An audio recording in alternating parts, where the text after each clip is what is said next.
بسم اللہ الرحمن الرحیم۔ آپ کے مسائل اور ان کا حل۔ صراط مستقیم کی حقیقت کیا ہے اور حق سچ پر کون ہے اور باطل کون ہے اور کون سا مسلک اختیار کریں؟ سوال آج کل مسلک کو بہت اہمیت دی جا رہی ہے۔ مسلک کی حقیقت کیا ہے؟ کیا خدا اور رسول صلی اللہ علیہ وسلم کا بھی کوئی مسلک ہے؟ مسجد کے دروازے پر اکثر مختلف مسلک لکھے ہوتے ہیں۔ کیا یہ لکھنا جائز ہے؟ کیونکہ مساجد خدا کے گھر ہیں اور خدا کے گھر پر خدا کا مسلک لکھنا چاہیے۔ کیا کسی ایک مسلک کو اختیار کرنا ضروری ہے یا امت محمدیہ یا مسلمان کہلانا کافی ہے؟ ہمارے نبی صلی اللہ علیہ وسلم اور صحابہ کرام رضی اللہ تعالیٰ علیہم اجمعین کا مسلک کیا تھا اور کیا وہی مسلک تمام امت اختیار نہیں کر سکتے؟ جواب: آپ صلی اللہ علیہ وسلم نے جو دین پیش کیا تھا صحابہ کرام رضی اللہ تعالیٰ علیہم اجمعین اس پر تو قائم رہے۔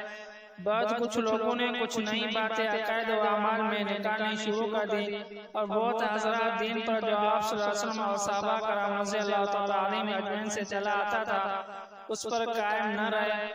اس سے فرقہ بندی کا آغاز ہوا۔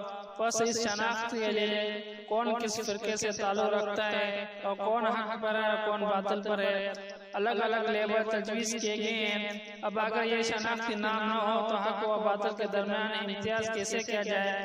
پس دین تو وہی ہے جو آپ صلی اللہ علیہ وسلم سے چلا آتا ہے اور جس پر صحابہ کرام رضی اللہ تعالیٰ اجمعین قائم تھے، جس کی تشریح مسلم ائمہ دین اور سلف صالحین نے کی ہے۔ اس لیے تو کسی نام اور عنوان کی ضرورت نہیں ہے، لیکن باطل فرقوں کے درمیان امتیاز کے لیے نام اور عنوان کی ضرورت ہے۔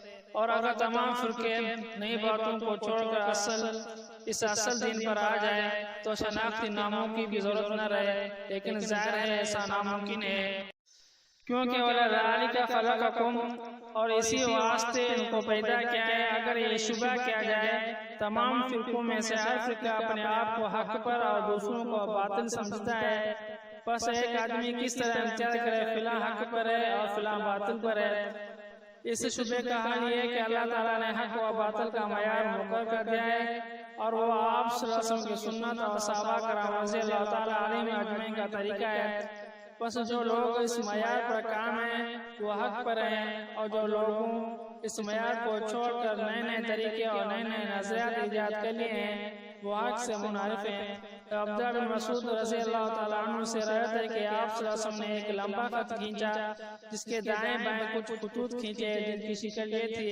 پھر فرمایا یہ لمبا خط تو اللہ تعالیٰ کا راستہ ہے جو سیدھا جا رہا ہے، اور یہ دائیں بائیں کے خطوط وہ ہیں جو اس میں سے نکل کر الگ ہو گئی ہیں۔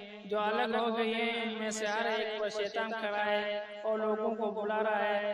پس جو شخص اس سیدھے راستے پر چلا جس پر آپ صلی اللہ علیہ وسلم اور صحابہ ائمہ دین اور بزرگان دین چلے وہ ہدایت کے راستے پر ہیں، اور جس نے اس راہ کو چھوڑ کر کوئی اور راستہ چن لیا وہ راہ راست سے ہٹا ہوا ہے۔